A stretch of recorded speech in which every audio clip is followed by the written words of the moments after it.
Hello everyone and welcome back to another video from Wake&Tech. In this video, I'm going to show you how to activate your card with Credit Karma. So let's get started right away. First of all, just open up your web browser and then in the address bar type in creditkarma.com/activate and press enter.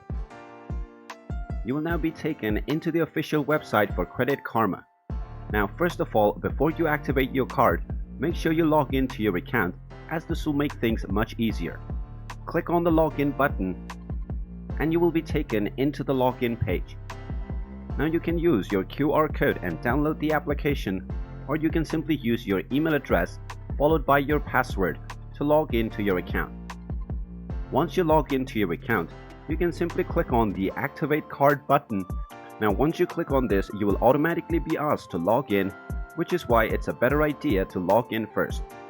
After you log in, you will simply be asked to enter your credit card information. Then simply just enter your credit card number followed by expiration date and the CVV. And once you do those, your Credit Karma card will be activated. And there you have it. That is how easy it is to activate your Credit Karma card.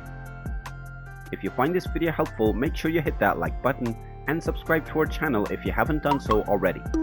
Also ring that notification bell to never miss another update from us. Thank you for watching and I will see you again in the next video.